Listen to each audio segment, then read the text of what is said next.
بسم اللہ الرحمن الرحیم۔ جمعہ کا دن، جمعہ کی نماز اور جمعہ کی اذان کا اس صورت میں خصوصی طور پر ذکر کیا گیا ہے، اس لیے صورت کا نام سورۃ جمعہ ہے۔ یہ صورت مدینہ منورہ میں نازل ہوئی۔ اس کی دلیل یہ ہے کہ اس میں اللہ تعالیٰ نے یہودیوں کو مخاطب کیا ہے۔ یہود مدینہ میں تھے، مکہ میں نہیں تھے۔ اس صورت میں رسول اللہ صلی اللہ علیہ وسلم کا منصب، آپ صلی اللہ علیہ وسلم کی ذمہ داریاں بتائی گئی ہیں کہ تلاوت آیات، تزکیہ نفس، کتاب و سنت کی تعلیم آپ کا فریض منصبی ہے۔ قرآن کی تلاوت کرنا، تلاوت کر کے لوگوں کو سنانا، تزکیہ نفس، روح کی بیماریاں، کینہ، حسد، بغض، عناد، آپس میں آٹ، رنجش، یہ سب برائیاں، ان سے پاک کرنا لوگوں کو، اور کتاب و سنت، قرآن کی معنی و مطالب لوگوں کو بتانا، سمجھانا، سنت کر کے بتانا کہ یہ چیزیں انسان اور امت کرے گی تو ہدایت یاب ہوگی، کر کے بتانا، ایکسپلین کرنا، یہ آپ کی ذمہ داری تھی۔ اس صورت میں یہودیوں کی بعض خباثتوں کا ذکر ہے کہ وہ تورات پر عمل تو کرتے نہیں ہیں، لیکن ابر بانے پہ سمجھتے ہیں کہ اللہ سے بہت قریب ہیں۔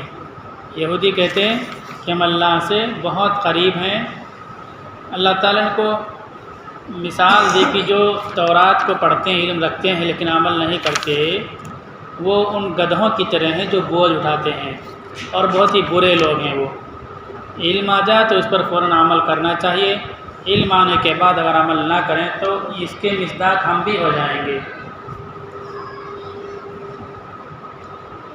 وہ اپنے کو جنت کا حقدار سمجھتے، اللہ کا قریب سمجھتے۔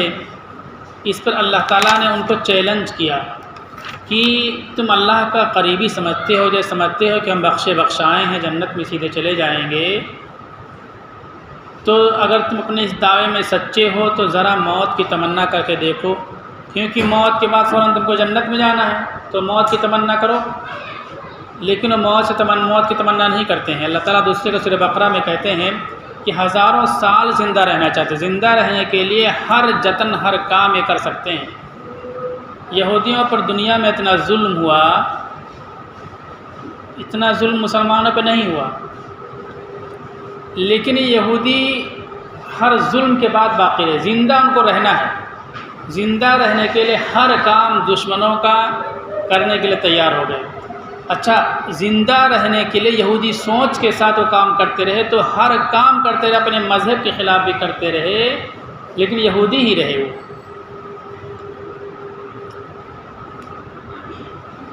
مختلف مقامات سے نکالے گئے، ٹاٹ پہن کر کے فلسطین پہنچے اور مسلمانوں سے مدد مانگی کہ ہماری مدد کر دو۔ مسلمانوں نے ان کی مدد کی، بسایا،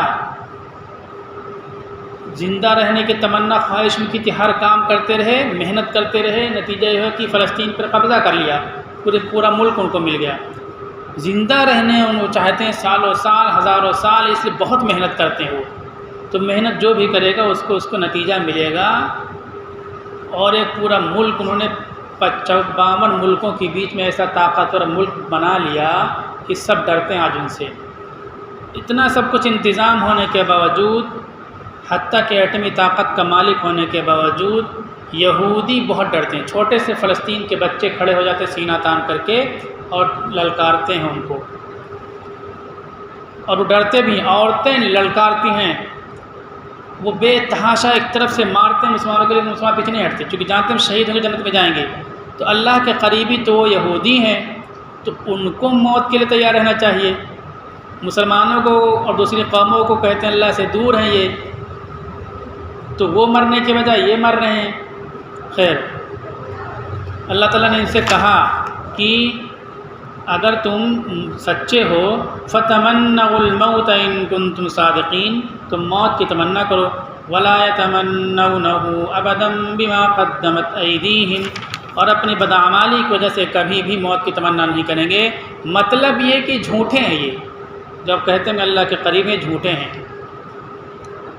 سورت کے دوسری رکوع میں جمعہ کی نماز کی اہمیت اور خطبہ کے آداب پر روشنی ڈالی گئی ہے، اور ترغیب دی گئی کہ پہلے پوری توجہ کے ساتھ نماز ادا کرو، پھر حلال روزی کی تلاش میں پھیل جاؤ، اس میں کچھ حرج نہیں ہے۔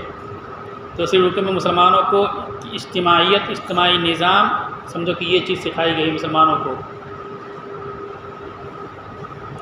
حضرت عبداللہ بن عباس اور حضرت ابو ہریرہ سے روایت ہے کہ رسول اللہ صلی اللہ علیہ وسلم نماز جمعہ میں سورہ جمعہ اور منافقون کی تلاوت کیا کرتے تھے۔ مسلم شریف حدیث نمبر 877۔ اعوذ باللہ من الشیطان الرجیم، بسم اللہ الرحمن الرحیم، یا ایہا الذین آمنوا اذا نودی للصلاة من یوم الجمعہ فاسعوا إلى ذكر الله وذروا البيع ذلكم خير لكم إن كنتم تعلمون۔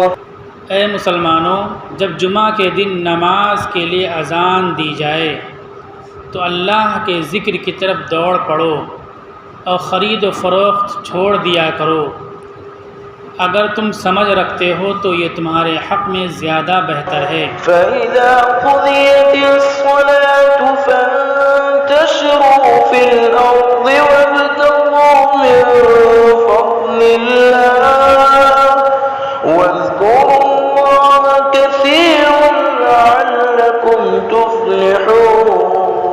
پھر جب نماز پوری ہو جائے تو اللہ کی زمین میں پھیل جاؤ، اللہ کی روزی تلاش کرو اور اس کو کثرت سے یاد کرتے رہو تاکہ تم فلاح پاؤ۔ وَإِذَا رَأَوْا تِجَارَةً أَوْ لَهْوًا انفَضُّوا إِلَيْهَا وَتَرَكُوكَ قَائِمًا قُلْ مَا عِندَ اللَّهِ خَيْرٌ مِّنَ اللَّهْوِ وَمِنَ التِّجَارَةِ وَاللَّهُ خَيْرُ الرَّازِقِينَ۔ اور جب یہ تجارت یا کھیل تماشا دیکھتے ہیں تو اس کی طرف دوڑ پڑتے ہیں اور آپ کو کھڑا ہوا چھوڑ جاتے ہیں۔ آپ فرما دیجئے کہ جو کچھ اللہ کے پاس ہے وہ کھیل و تماشا اور خرید و فروخت سے بہتر ہے، اور اللہ سب سے بہتر روزی دینے والے ہیں۔ ہم نے جو ترجمہ پیش کیا ہے یہ وہی حصہ پیش کیا جس میں جمعہ کے آداب اور احکام کا بیان ہوا ہے۔ جمعہ میم پہ پیش ہے، جمعہ بولتے ہیں، میم پہ زبر ہے، جمعہ میم پہ پیش بھی ہے، زبر بھی ہے اور سکون بھی، تینوں جمعہ دونوں تینوں طرح بول سکتے ہیں۔ اس دن کو جمعہ اس لیے کہتے ہیں کہ اس میں لوگ نماز کے لیے جمع ہوتے ہیں۔ افضل یہ ہے کہ شہر میں ایک جگہ جمعہ کی نماز ہو، محلے کی مسجد میں روزانہ 5-7 روزانہ نماز ہو، لیکن جمعہ کے دن ایک ہی جگہ جمعہ ہوتے۔ جب سب مسجدوں کے لے کے اکٹھا ہوں گے تو وہاں جمع کا معنی پایا جائے گا۔ لیکن ابھی حالات یہ ہیں کہ مسجد ہماری چھوٹی ہو گئیں، دشواری ہوگی، انتظامات نہیں ہیں، اس لیے الگ الگ مسجدوں میں تو نماز جمعہ ہو جاتی ہے، لیکن افضل یہ کہ ایک جگہ جمعہ کی نماز ہونی چاہیے، اسی لیے جمعہ کو جمعہ کہتے ہیں۔ عرب اس دن کو یوم العروبہ کہا کرتے تھے۔ پہلی بار اس دن کو جمعہ کا نام قریش کے ایک بزرگ کعب بن لؤی نے اور بعض حضرات کی رائے ہے کہ انصار مدینہ نے دیا۔ مکی زندگی میں ایسے حالات نہیں تھے کہ مسلمان اکٹھا ہو کر جمعہ کی نماز پڑھ سکیں، وہاں تو جماعت سے نماز پڑھنا مشکل تھا، جمعہ کی نماز کیسے پڑھتے، بڑا اجتماع کیسے کرتے؟ تو اگر حالات اس طرح سے ہوں تو ٹکڑوں میں چھوٹی جگہ کر لو۔ آپ صلی اللہ علیہ وسلم کی ہجرت کرنے سے پہلے مدینہ میں مسلمان جمعہ کرنے لگے تھے۔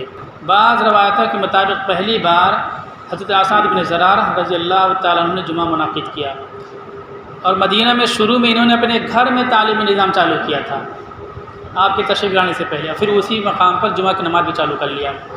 تو دین کی تعلیم، قوم کی تربیت کہاں سے شروع ہوتی؟ گھر سے شروع ہوتی ہے۔ ہم انتظار میں رہتے ہیں کہ ہمارے محلے میں کوئی مکتب بن جائے، کوئی بلڈنگ بن جائے، کوئی مولوی صاحب آ جائیں، اس بلڈنگ میں رہیں، پھر وہاں پڑھائیں۔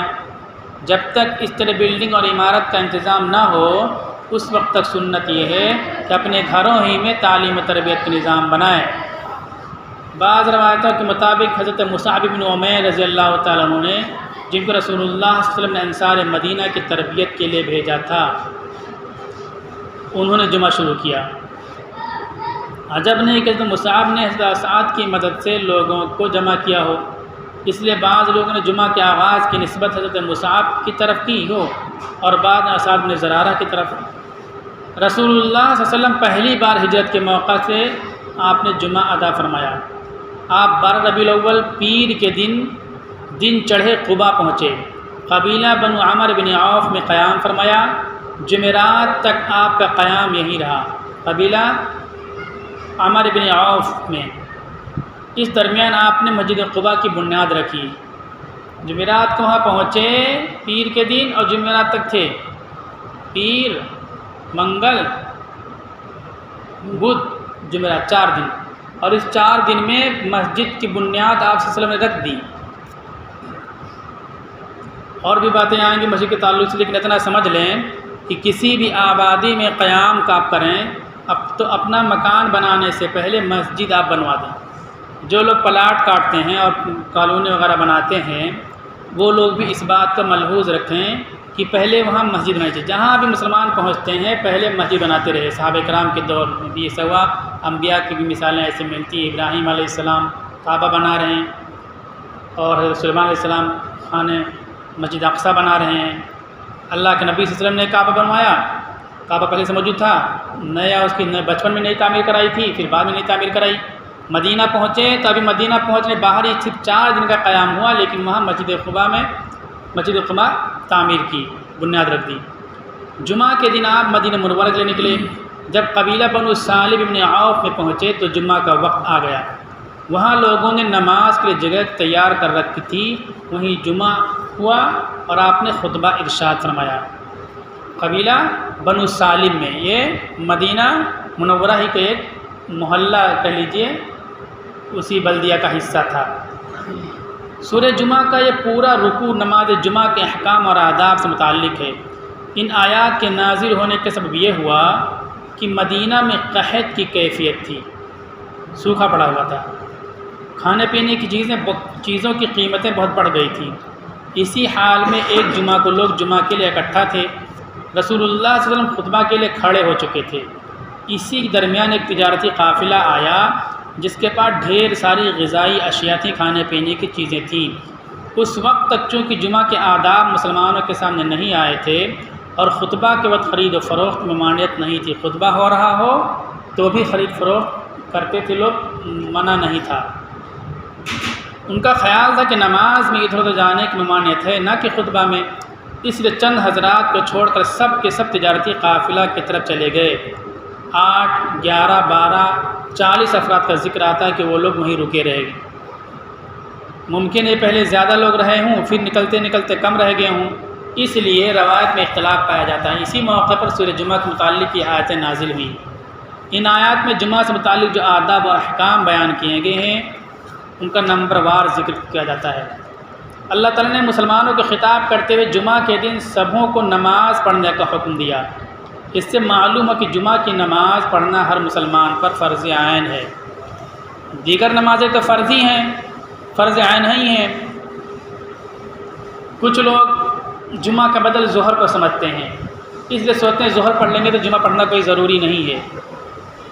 حضرت مفتی کفایت اللہ صاحب نے لکھا ہے کہ جمعہ کی نماز ظہر سے بھی زیادہ تاکید کے ساتھ فرض ہے، اور فرض عین ہر شخص پر، ہر بالغ پر، مسلمان پر فرض ہی ہے۔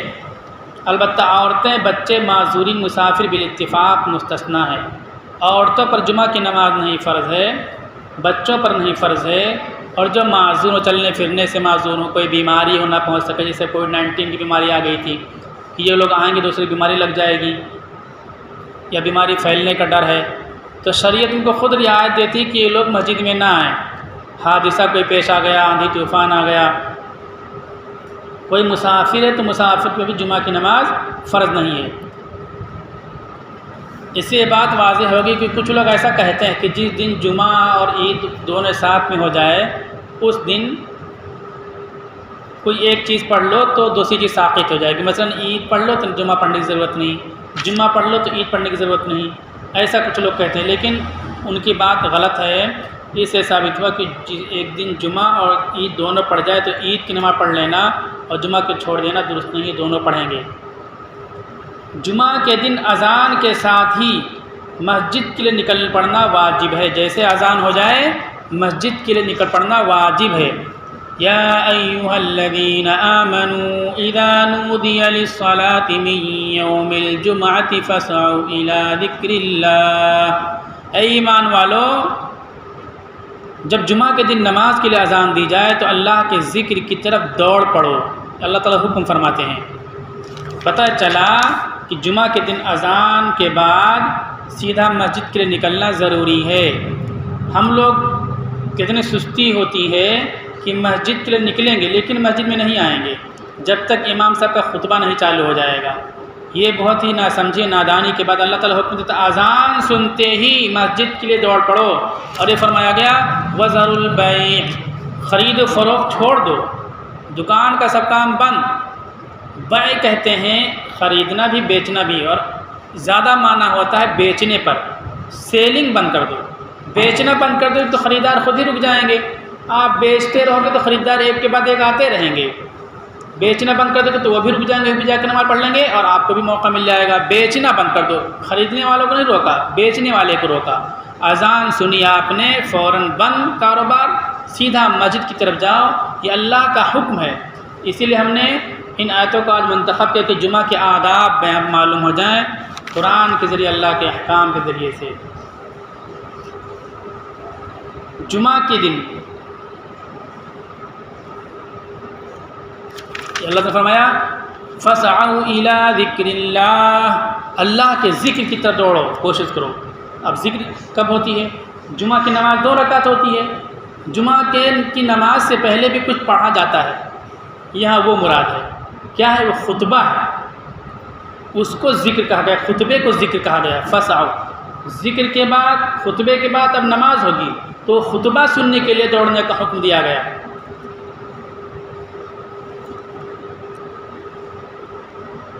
اکثر مفسرین یہ کہتے ہیں کہ یہاں خطبہ مراد ہے نہ کہ نماز. لہٰذا عام نمازوں میں تو نماز سے پہلے پہنچ جانا کافی ہے، لیکن جمعہ میں خطبہ سے پہلے پہنچنا مسجد میں واجب ہے. اب خطبہ کیا ہے یاد رکھنا، آخر میں اس پر اور میں گفتگو کروں گا. یہ اب ادب نمبر 2 ہے. تیسری بات، جمعہ کے لیے جمعہ کی اذان پر سعی کرنے کا حکم دیا گیا. سعی، فسعوا، سعی اس کے معنی ہوتے دوڑنا، یعنی دوڑ کر کے بالکل سرپٹ دوڑ کر کے مسجد پہنچ جاؤ. کتنی تاکید ہے.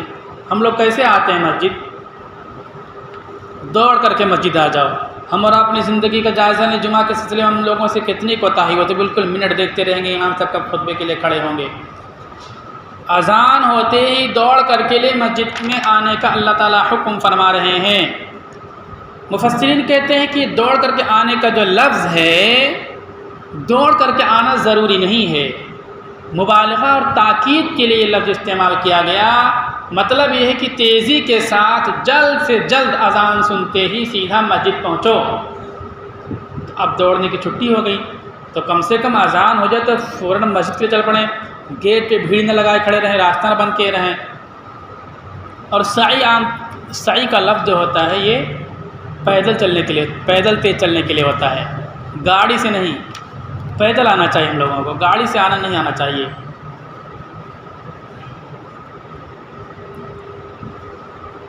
اچھا، محدثین نے ایسا کیوں کہا کہ یہاں دوڑنا نہیں مراد بلکہ تیز چلنا مراد ہے، جلدی پہنچنا مراد ہے؟ کیونکہ اللہ کے نبی صلی اللہ علیہ وسلم نے ارشاد فرمایا کہ جب تم نماز کے لیے جاؤ تو دوڑ کر نہ جاؤ، سکون وقار کے ساتھ جاؤ. مسلم کتاب المساجد حدیث نمبر 602، سکون کے ساتھ جاؤ. اس حدیث کی وجہ سے اس آیت کی تشریح کرتے ہوئے کہا گیا کہ دوڑ کر کے نہیں جائیں گے، جلدی جائیں گے، تیزی کے ساتھ جائیں گے. جب اذان ہو جائے گی تو اذان ہو جائے. اب 2 اذانیں ہو رہی ہیں تو کون سی اذان مراد ہے؟ پہلے اذان کے بارے میں سن لیں. رسول اللہ صلی اللہ علیہ وسلم، حضرت ابوبکر، حضرت عمر کے زمانے میں جمعہ کی ایک ہی اذان ہوا کرتی تھی. رسول اللہ صلی اللہ علیہ وسلم، حضرت ابوبکر، حضرت عمر رضی اللہ عنہ، 3 دور، 2 خلفاء، ایک اللہ کے نبی کے دور میں جمعہ کی اذان ایک ہی ہوا کرتی تھی، جو خطبہ شروع ہوتے وقت ممبر کے سامنے دی جاتی تھی، ممبر کے سامنے اذان کہی جاتی تھی خطبہ شروع ہوتے وقت۔ اس وقت مدینہ کی آبادی مختصر تھی اور یہ اذان کافی ہو جاتی تھی۔ بعد میں آبادی کا پھیلاؤ ہوا تو حضرت عثمان غنی رضی اللہ تعالیٰ عنہ نے اس اذان سے پہلے ایک اور اذان کا اضافہ کیا، جو مسجد کے بجائے مارکیٹ میں زورہ نامی مقام پر دی جاتی تھی۔ زورہ نامی مارکیٹ میں جا کے دیتے تھے، جہاں بھیڑ زیادہ ہو وہاں۔ صحابہ نے اس سے کوئی اختلاف نہیں کیا، گویا اس اذان کے درست ہونے پر اجماع ہو گیا۔ جو دوسری اذان شروع ہوئی اس پر اجماع ہو گیا کہ یہ اذان بھی ہوگی، یہ اذان منع نہیں ہے، صحابہ کا اجماع ہو گیا۔ تو اب دوسری اذان ہو رہی ہے۔ اب کچھ لوگ یہ کہتے ہیں کہ اللہ کے نبی کے دور میں، حضرت ابوبکر، حضرت عمر کے دور میں ایک اذان ہوتی تھی تو اب دوسری اذان دینا بدعت ہے، ایسا کہتے ہیں۔ تو یہ صحابہ بدعت کرتے تھے؟ کتنی نامناسب بات ہے اور بےہودگی والی بات ہے۔ حضرت عثمان خلیفہ ہیں، خلیفہ ثالث ہیں، ذو النورین ہیں، اللہ کے نبی کی 2 بیٹیاں منسوب تھیں، انہوں نے شروع کے، دوسرے صحابہ دیکھ رہے ہیں، سب تائید کر رہے ہیں، کوئی انکار نہیں کر رہا ہے، اور یہ چند حدیثیں پڑھ کے جیب میں رکھ کر کے امت میں انتشار پیدا کرنے کے لیے کہتے ہیں کہ دوسری اذان دینا بدعت ہے۔ کل بدعت ضلالہ، اللہ کے نبی فرماتے ہیں ہر بدعت گمراہی ہے، اور یہ گمراہی جہنم میں لے جانے والی، مطلب حضرت عثمان جہنم میں جائیں گے۔ یہ صحابہ سب کے سب سن رہے ہیں، کوئی نہیں روک رہا، سب جہنم میں جائیں گے۔ کتنی بڑی بات کہتے ہیں یہ بیہودے، کیسی نامناسب بات کہتے ہیں یہ۔ جب پھنستے ہیں اپنی بات میں تو کہیں سے کمزور روایت لا کر کے پھر کہتے ہیں ہم صحابہ کی بات مانتے ہیں۔ اصل بات ہے جس طرح شیعوں کو صحابہ سے دشمنی ہے، اسی طرح سے حدیث کے نام پر جو فتنہ کھڑا کیا گیا، ان کو بھی صحابہ سے بغض و عناد ہے، اسلام کے بارے میں شک و شبہ پیدا کرنا چاہتے ہیں۔ 8 رکعت اور 20 رکعت تراویح کے جھگڑا کرتے ہیں۔ 8 رکعت تراویح کی جو بات پیش کرتے ہیں وہ تہجد کی روایت ہے، اس میں لفظ صرف 8 کو لیتے ہیں اور کسی بھی اینگل سے اس حدیث پر عمل نہیں کرتے۔ اللہ کے نبی صلی اللہ علیہ وسلم رات کے آخر میں پڑھتے تھے، اللہ کے نبی صلی اللہ علیہ وسلم گھر میں پڑھتے تھے، اللہ کے نبی صلی اللہ علیہ وسلم رمضان غیر رمضان سب پڑھتے تھے۔ اللہ کے نبی صلی اللہ علیہ وسلم اس روایت میں 3 رکعت وتر ایک ساتھ میں پڑھنے کا تذکرہ ہے، اور پورا قرآن ختم کرنے کی کوئی صراحت نہیں ہے، جماعت سے نہیں پڑھتے تھے، یہ صرف رمضان میں پڑھتے ہیں، اور رات کے آخری حصے کے بجائے عشاء کے بعد ہی پڑھ لیتے ہیں، اور مسجد میں پڑھتے ہیں، اور 3 رکعت وتر ایک ساتھ میں ہے، 2 رکعت وتر پڑھیں گے، 1 رکعت الگ پڑھیں گے۔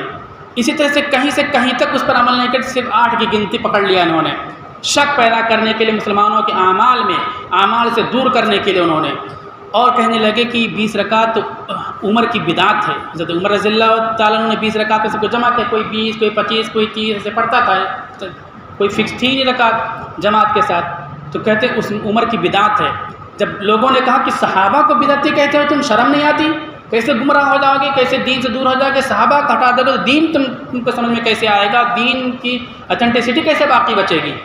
تو امام مالک کی ایک روایت لے آئے، وہاں ایک روایت ہے کہ 8 رکعت کے ساتھ تراویح پڑھائی، وہی نیچے دوسری روایت ہے کہ 20 رکعت تراویح پڑھائی، اور پھر اور لگاتار روایتیں آتی ہیں، ان سب روایتوں کو چھوڑ کر کے ایک روایت ہے کہ حضرت عثمان نے پڑھائی، حضرت عمر نے پڑھائی، اس لیے ہم 8 رکعت پڑھتے ہیں، اور سب روایتیں چھوڑ دیتے ہیں۔ پہلے بدعت کہتے تھے، پھر عمر کی بات ماننے لگے، وہاں تم عمر کی بات مان رہے ہو، یہاں اذان کے سلسلے میں حضرت عثمان کی بات کیوں نہیں مانتے ہو؟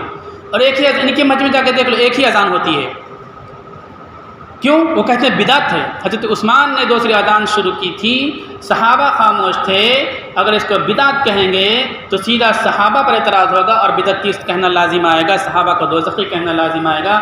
محمد الرسول اللہ والذین معه اشداء علی الکفار رحماء بینہم تراہم رکعا سجدا، اللہ تعالیٰ کہتے ہیں کہ محمد اللہ کے نبی ہیں، اور جو ان کے ساتھ ہیں آپس میں نرم ہیں اور دشمن کے خلاف سخت ہیں، پھر ان کی صفات اور اوصاف بیان کرتے ہیں، پھر کہتے ہیں کہ ان کا تذکرہ تورات میں تھا، انجیل میں تھا، زبور میں تھا، گزشتہ کتابوں میں تھی، نبی کے ساتھیوں کی، صحابہ کی فضیلتیں۔ اللہ تعالیٰ کہتے ہیں رضی اللہ عنہم ورضوا عنہ، اللہ ان سب سے راضی ہو گیا، یا اللہ سے راضی ہو گئے۔ اللہ تعالیٰ کہتے ہیں آمنوا کما آمن الناس، اے لوگوں ایمان لاؤ جیسے یہ لوگ ایمان لائے، جس صحابہ ایمان لائے لوگوں سے اللہ تعالیٰ کہتے ہیں صحابہ جیسا ایمان لاؤ۔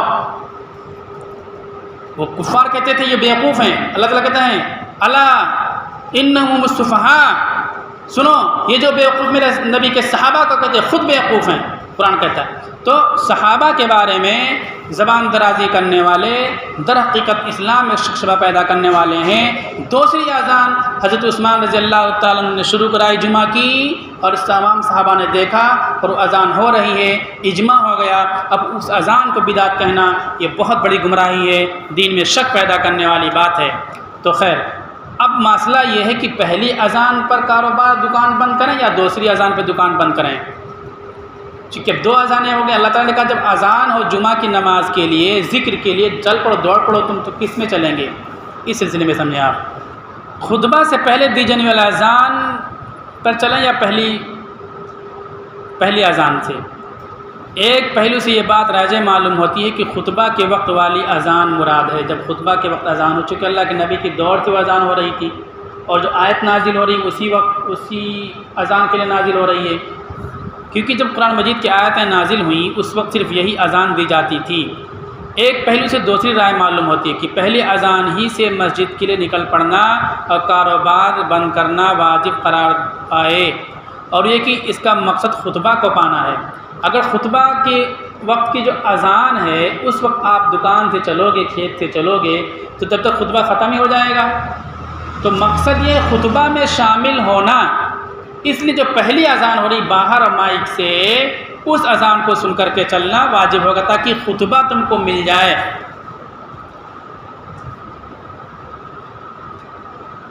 جو لوگ مسجد سے دور ہوں تو ان کے لیے ممکن نہ ہوگا کہ اس خطبہ کو سن سکیں، اس لیے دونوں پہلوؤں کو پیش نظر رکھتے ہوئے یہ بات بہتر معلوم ہوتی ہے کہ جو لوگ مسجد سے فاصلے پر ہوں ان کے لیے تو پہلی اذان کے بعد ہی مسجد کے لیے نکلنا واجب ہوگا۔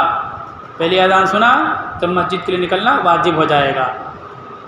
ہم نہیں نکلیں گے تو گنہگار ہوں گے، بہت بڑی بات ہے یہ، اور بہت زیادہ سستی سلسلے میں ہوتی ہے۔ اذان ہو گیا بیٹھے رہو، چائے پیتے رہو، کھانا کھاتے انگڑاتے رہو، باتیں کرتے رہو، گپ شپ کرتے رہو، بے لذت گناہ ہم مول لیتے ہیں۔ یہاں دکان اور کاروبار اور روزگار چھوڑ کر کے بند کر کے آنے کا اللہ تعالیٰ حکم دے رہے ہیں، اور ہم اذان سن کے چپ چاپ بیٹھے رہتے ہیں، مسجد میں نہیں پہنچتے ہیں، اور پہنچ بھی جاتے ہیں باہر تو خطبے کا انتظار کرتے رہتے ہیں۔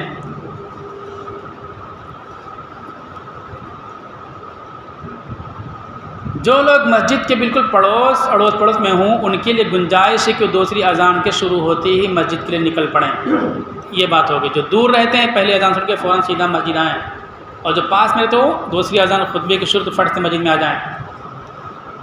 اور پہلے جمعہ کے دن تو اور پہلے آنا چاہیے، بڑی فضیلت ہے۔ جو شخص جمعہ کو سب سے پہلے مسجد میں داخل ہوتا ہے جمعہ کی نماز کے لیے، وہ اونٹ کی قربانی کا ثواب پاتا ہے۔ اونٹ بہت مہنگا ملتا ہے، بکرا دیکھو خریدنے جاؤ آنکھ سفید ہو جاتی ہے، اونٹ کی قربانی کا ثواب۔ اور جو اس کے بعد آئے اس کو بقرہ، یہ بکرا نہیں بڑا بکرا، اس کی قربانی کا ثواب ملتا ہے، بڑے کی قربانی کا ثواب ملتا ہے۔ اور جو اس کے بعد آئے اس کو دمبے بکرے کی قربانی کا ثواب ملتا ہے، قربانی کا ثواب۔ اور جو اس کے بعد آئے اس کو انڈا کی قربانی کا ثواب ملتا ہے۔ اب کیسی قربانی اس کے انڈے کی ہوگی؟ بغیر دوسری آیتیں تشریحات سامنے رکھے ہوئے علماء کی تحقیق کی کیسے سمجھ پائے گا کوئی؟ انڈے کی کیسے قربانی کریں گے؟ اس کا پیر کیسے باندھیں گے، ذبح کیسے کریں گے، کیسے لٹائیں گے اور بانٹیں گے کیسے، 3 حصہ کیسے کریں گے اس کا؟ یعنی انڈے کے صدقہ کرنے کا ثواب بعد میں، اور جو خطبہ شروع ہو جائے پھر جب آتے ہیں لوگ تو رجسٹر بند کر دیا جاتا ہے کہ کون آیا، اس کو کوئی ثواب نہیں۔ اب خطبہ کا ثواب، نماز کا ثواب ملے گا، تو ہم آخر میں پہنچتے ہیں سارے ثواب سے محروم ہو جاتے ہیں۔ تو یہ ثواب کے لیے ہم پہلے پہنچ جائیں مسجد کے اندر، مطلب اتنی فضیلت ہے ہم محروم رہتے ہیں۔ اور یہ تو ثواب کی چیز ہو گئی۔ اذان کے فوراً بعد ہم نہیں چلیں گے تو واجب کے چھوڑنے کا ہم میں گناہ ہوگا، گنہگار ہوں گے۔ نماز پڑھنے کے لیے پہنچے لیکن 10-15 منٹ لیٹ کر دیا تو پہلے گناہ کا پوٹلا اپنے سر پہ لاد کے مسجد پہنچے ہم۔ اذان ہوتے ہی سیدھا پہنچ جائیں تو گناہ تو سر پہ نہیں آئے گا، بالکل فریش رہیں گے، گناہ سے پاک رہیں گے، اور پھر مسجد میں اور ثواب مل جائے گا تو بیلنس نیکی کا ہی رہے گا، ورنہ گناہ اور نیکی کا برابر کر لیتے ہیں۔ اس لیے پہلی بات یہ کہ چوتھے نمبر پر جو آتی ہے بات، اذان سن کر کے مسجد کے لیے چل پڑنا، اس میں جو ہم سے کوتاہی ہوتی ہے اس کو دور کریں، اذان سنتے ہی سیدھا مسجد پہنچیں۔ اب اس میں کہا گیا وَذَرُوا الْبَيْعَ، اور اپنے کاروبار کو بند کر دیں۔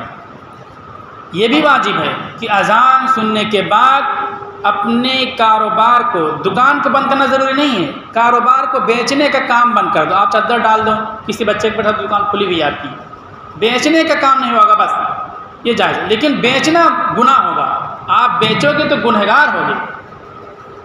اپنا کام، اپنا مال، اپنا سامان بیچ رہے ہو اور گناہ بھی مول لے رہے ہو تھوڑی سی سستی کی وجہ سے۔ بند ہو جائے گا تو کیا ہوگا، مالک، دکان والا بھی، اس کے نوکر، سب کو مسجد میں آنے کا موقع مل جائے گا۔